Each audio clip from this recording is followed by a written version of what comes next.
सभी साथियों को जय भीम, नमो बुद्धाय। स्वागत आप सभी का ट्रुथ लिटरेचर में। और आज की वीडियो में हम डिस्कस करेंगे जो कि पिछले वीडियो में हमने देखा था कि शूद्र बनाम आर का जो पहला खंड है उसमें हमने देखा था कि बाबा साहब अम्बेडकर ने जो दो विचारधाराएं थी, जो पश्चिमी विचारक थे उनके बारे में बाबा साहब अम्बेडकर ने डिस्कस किया था। और उन्होंने बताया था कि जो दो थ्योरी थी, जो कि एक एंथ्रोपोलॉजी और प्रोफेसर मैक्स मूलर की थ्योरी थी, उन्होंने बताया था लास्ट में यह हुआ था कि बाबा साहब अम्बेडकर ने बोला था कि प्रश्न ये उठता है कि मानव भीति का क्या साक्ष्य प्रस्तुत करती है आर्य प्रजाति का वर्णन लंबे सिर वालों के रूप में मिलता है। यह वर्णन पर्याप्त नहीं है, क्योंकि जैसा कि प्रोफेसर रिप्ले द्वारा तालिका से पता चलता है लंबे सिर वाली दो प्रजातियां हैं। यह प्रश्न अभी भी बना हुआ है कि इनमें कौन सी जाति आर्य है। अब देखते हैं इसका सेकंड पार्ट है जो इसमें हम देखेंगे और पढ़ने का प्रयास करेंगे। तो आप लोग भी साथ साथ पढ़ना और समझने का प्रयास करना। तो स्टार्ट करते हैं। तो इसका सेकंड पार्ट में क्या लिख रहे हैं, जो सेकंड खंड है कि अब हम अगले आधार पर चलते हैं। जो अगला आधार है कि आर्य लोग भारत से आए थे, उन्होंने भारत पर आक्रमण किया और यहाँ की मूल जनजातियों पर जीत हासिल की थी। इन मसलों को अलग अलग लेना बेहतर होगा। आर्य प्रजाति कहाँ से आई थी? आर्यों के मूल स्थान का पता करने के संबंध में विविध प्रकार के मत और विकल्प उपलब्ध हैं जो चकरा देने वाले हैं। बेनफे के अनुसार आर्य प्रजाति के मूल स्थान का साधारण साधा जो शब्द भंडार के संदर्भ से ही होना चाहिए, जो बाबा साहब अम्बेडकर बोल रहे हैं।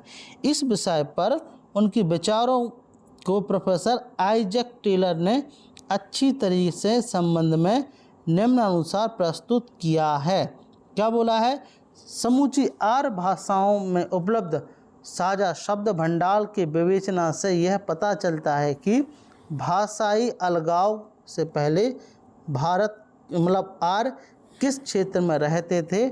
उनके बनफे की दलील थी भालू और भेड़िया जैसे कुछ जानवर और करंज और भुर्ज जैसे कुछ पेड़, जिनसे आदिम आर्य अवश्य ही परिचित रहे होंगे, वे सभी शीर्णोन्नत प्रदेश या सर्वोपरि तो यूरोप के लिए स्वदेशी होंगे,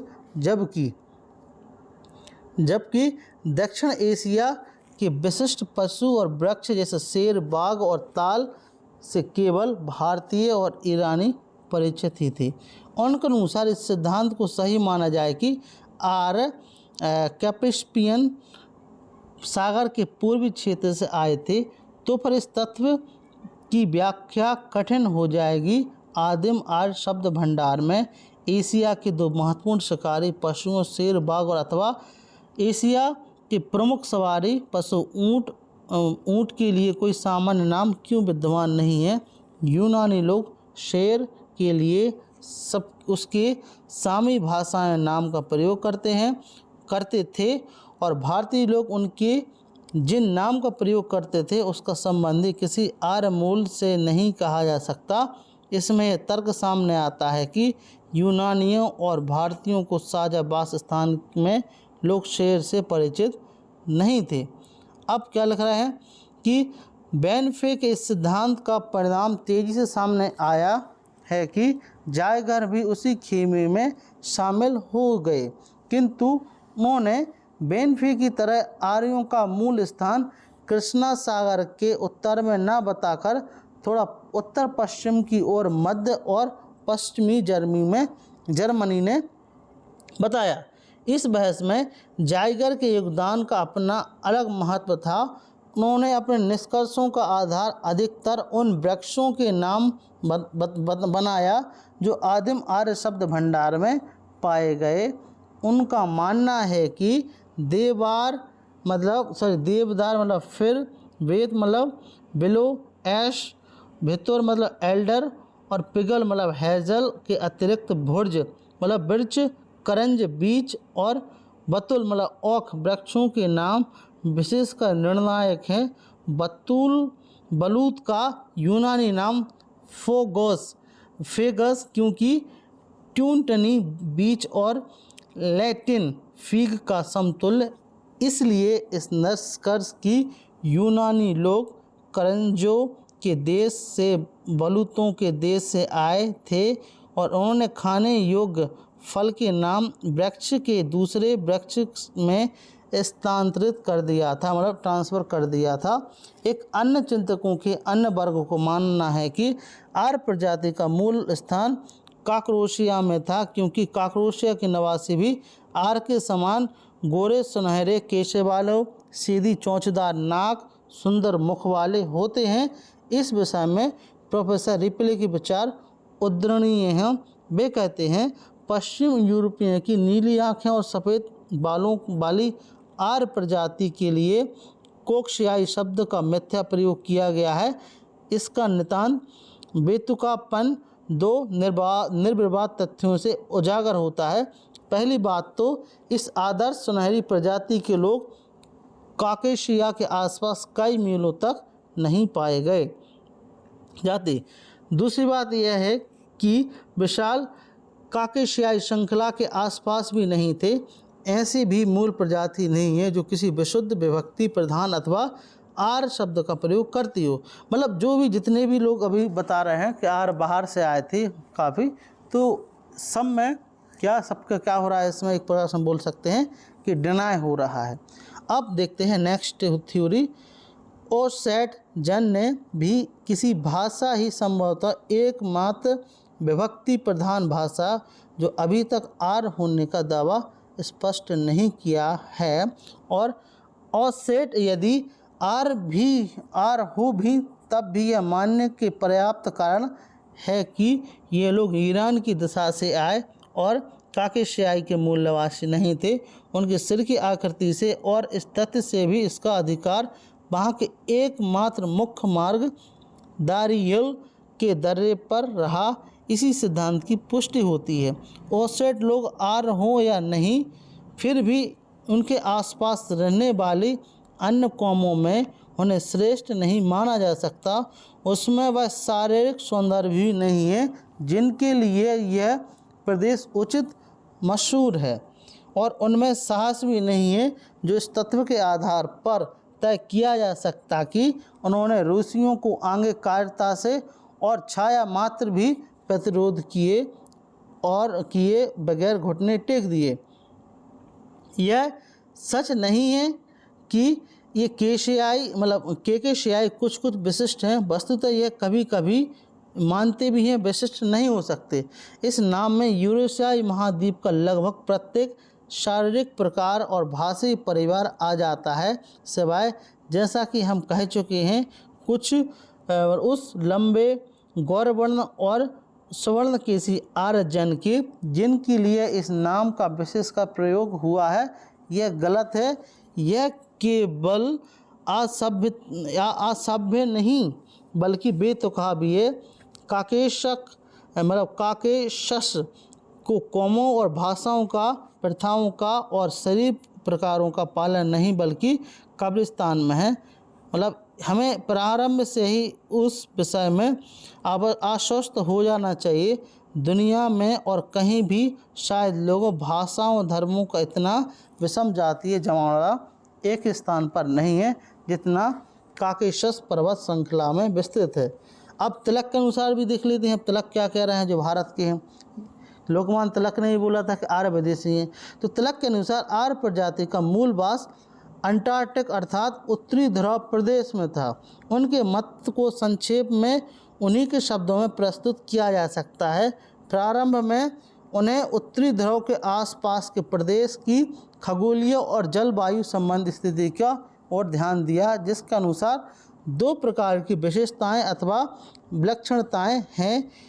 एक ही ठीक स्थलीय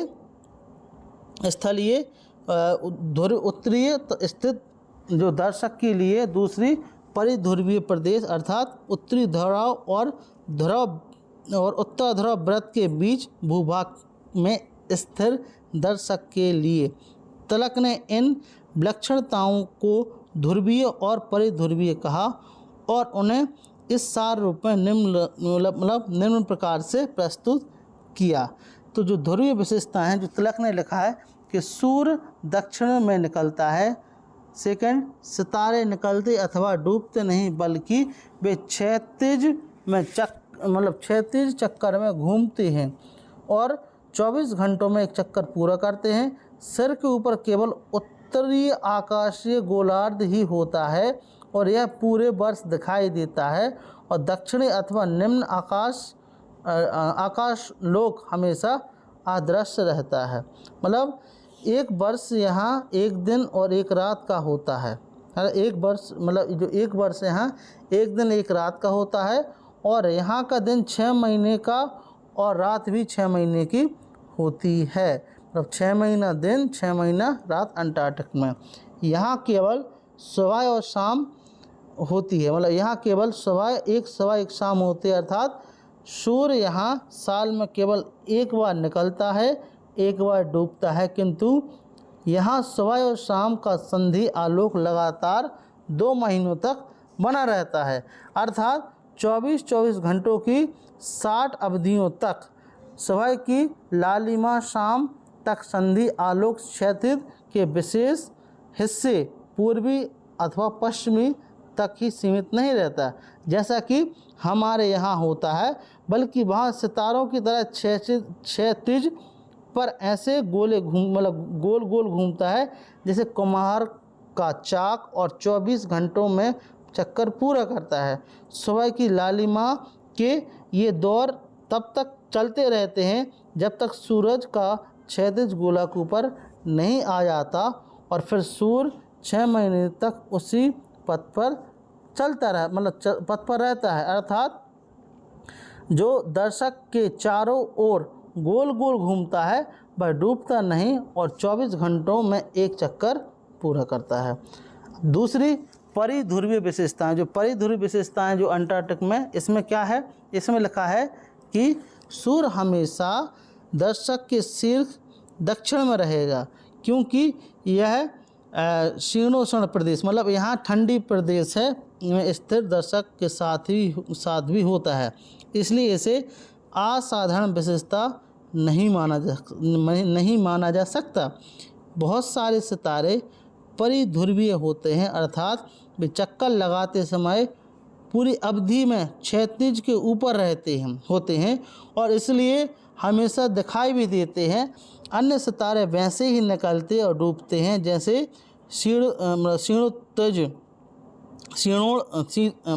शीतोष्ण क्षेत्र में निकलते डूबते हैं, किंतु अपेक्षाकृत अधिक तिरछे चक्रों में घूमते हैं। अब यहाँ जो शीतोष्ण लिखा है ये विंटर सीजन की बात कर रहे हैं। थर्ड है कि तीन साल के 3 हिस्से होते हैं, साल के 3 हिस्से। एक लंबी लगातार रात जो मकर संक्रांति के समय होती है और उस स्थान के अक्षांश के अनुसार 24 घंटों से अधिक 6 महीने से कम की अवधि नहीं रहती, 6 महीने से कम की अवधि रहती है। वैसा ही लंबा और लगातार रहने वाला दिन जो कर्क संक्रांति के समय होता है। थर्ड, वर्ष की शेष अवधि में आम दिनों दिन और रात का। अब ये यहाँ तक हमने देख लिया। सिलसिला इकट्ठा एक दिन और एक रात जिसकी अवधि 24 घंटों से अधिक नहीं होती। लगातार लंबी रात के बाद दिन पहले तो रात से छोटा होता है किंतु फिर तब तक बड़ा होता है जब तक ये लगातार दिन में तब्दील नहीं होता। लंबे दिन की समाप्ति पर रात पहले तो दिन से छोटी होती है किंतु फिर ये बड़ी हो जाती है और जब लगातार लंबी रात की शुरुआत होती है तो उनके साथ ही एक बार समाप्त हो जाता है। लगातार लंबी रात की समाप्ति पर भोर कई दिनों तक रहती है किंतु उसकी अवधि और भव्यता स्थान के अक्षांश के अनुसार उत्तरी ध्रुव की अपेक्षा कम होती है। जो स्थान उत्तरी ध्रुव के कुछ अंशों के भीतर आते हैं वहाँ चक्कर लगाते हैं। सुबह के प्रकाश का दृश्य भोर की अवधि के अधिकांश समय तक भी दिखाई देता है। आम दिनों और रातों के बीच पड़ने वाली भोरें शीतोष्ण क्षेत्र की भौरों के समान केवल कुछ ही घंटों तक रहती है। जब सूर्य लगातार दिन के दौरान क्षैतिज के ऊपर रहता है तब तक वह जो क्षैतिज हम बोल सकते हैं, अक्षांत बोल सकते हैं, वह दर्शक के चारों ओर बिना डूबे चक्कर काटता रहता है, किंतु क्षैतिज नहीं बल्कि तिरछे चक्रों में लंबी रात का दौरान वह पूरा क्षैतिज के नीचे होता है। जब एक वर्ष की शेष अवधि में वह 24 घंटों में से कुछ समय क्षैतिज के ऊपर रहते हुए निकलता और डूबता है, और यह समय सूर्य पथ में सूर्य की स्थिति के अनुसार बदलता है। तो ये बात जो लिखी है, जो तिलक ने लिखी है, आपने विशेषण के निष्कर्ष के रूप में तिलक कहते हैं। अब तिलक क्या बोल रहे हैं, ये बात तिलक ने लिखी है। कहते हैं हम यहाँ हम ध्रुवीय और परिध्रुवीय प्रदेशों की दो विभिन्न प्रकार की विलक्षणताएं देखते हैं, ऐसी विशेषताएं जो धरती पर और कहीं नहीं मिलती, और फिर धरती के ध्रुव आज भी वैसे हैं जैसे लाखों करोड़ों साल पहले। इसलिए उपयुक्त खगोलीय विशेषताएं किसी भी काल में ऐसे ही रहेंगी। ध्रुवीय जलवायु में अत्यंत न्यूनतम काल के दौरान भले ही प्रचंड परिवर्तित हुए। आगे लिखते हैं कि उत्तरीय जो दृश्य की समीक्षा के बाद तिलक का यह तर्क रखते हैं। तिलक क्या तर्क रख रहे हैं, क्या लिख रहे हैं, यदि किसी वैदिक वर्णन अथवा परंपरा में उपयुक्त में से किसी भी विशेषता उजागर होती है तो हम निश्चित होकर ये अर्थ निकाल सकते हैं कि इस परंपरा का मूल ध्रुवीय अथवा परिध्रुवीय है, और इस दृश्य को यदि वैदिक कवि ने स्वयं देखा नहीं तो भी कम से कम पीढ़ियों तक चली आ रही परंपरा के माध्यम से वह इससे पतित तो था ही। सौभाग्यवश वैदिक साहित्य में ऐसे अनेक अंश अथवा उल्लेख मिलते हैं, और सुविधा के लिए उन्हें दो भागों में विभाजित किया जा सकता है। पहले वे अंश जिसमें सीधे सीधे लंबी रात अथवा लंबी भोर का वर्णन उल्लेख है, और दूसरे मिथक और दंत कथाएँ जिनसे पहले अंश की पुष्टि और उनका अप्रत्यक्ष समर्थन होता है। तो क्या लिख रहे हैं, तिलक इस बात से आश्वस्त हैं कि वेदों में निहित मिथक और दंत कथा और प्राकृतिक परिघटनाओं के चित्रण उत्तरी ध्रुव के निकट दिखने वाले प्राकृतिक परिघटना दृश्य से मेल खाते हैं, और इस आधार पर वह निष्कर्ष निकालते हैं कि वैदिक कवियों अर्थात वैदिक आर्यों का मूल निवास स्थान उत्तरीय ध्रुव प्रदेश ही रहा होगा। तो यह बात बोल रहे हैं आर्य विदेशी हैं। कौन बोल रहे हैं, तिलक, बाल गंगाधर तिलक, जो हम इनका पूरा नाम है। तो यह बात बहुत विस्तार से इन्होंने बताई है। अब आगे क्या लिख रहे हैं बाबा साहब अम्बेडकर, इसमें कि निश्चित ही अत्यंत मौलिक सिद्धांत है, इसमें बस एक ही बात अनोखी कर दी गई, वैदिक आर्यों का प्रिय पशु घोड़ा है। जो वैदिक आर्य है उनका जो पशु क्या है, घोड़ा है, यह उनके जीवन और उनके धर्म से अत्यंत घनिष्ठता से जुड़ा था। वैदिक आर्य के जीवन में घोड़े का क्या स्थान था, इसका पता इस तथ्य से चलता है कि अश्वमेध यज्ञ में घोड़े के साथ मैथुन करने वाली रानियों की आपस में होड़ होती थी। सवाल यह है कि क्या घोड़ा उत्तरीय ध्रुव प्रदेश में पाया जाता था। इसका उत्तर यदि नहीं में है तो फिर उत्तरीय ध्रुव का मूल निवासी होने का सिद्धांत अत्यंत निराधार हो जाता है। तो डॉक्टर बाबा साहब अम्बेडकर तिलक का जो सिद्धांत है, प्रोफेसर रिपले का सिद्धांत है और प्रोफेसर मैक्स मुलर का सिद्धांत है, इनका खंडन करते हैं। अब जो पार्ट जो थर्ड है, जिसमें हम देखेंगे कि इसमें आर्यों के बारे में और क्या लिखा हुआ है। तो अभी तक ये वीडियो आपको अच्छा लगा हो तो प्लीज़ इसको लाइक ज़रूर से ज़रूर कर दें।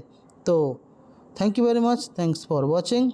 मिलते हैं नेक्स्ट पार्ट में। इसको जो 5 पार्ट हैं, और अगली वीडियो में प्रयास करेंगे कि जो खंड 3 और 4 हम एक साथ इसको पढ़ें और 5वां खंड हम इसमें फिनिश करें। तो thank you very much, thanks for watching. अगर आपको वीडियो अच्छा लग रहा हो तो प्लीज़ इसको शेयर ज़रूर करें, लाइक करें सब्सक्राइब करें।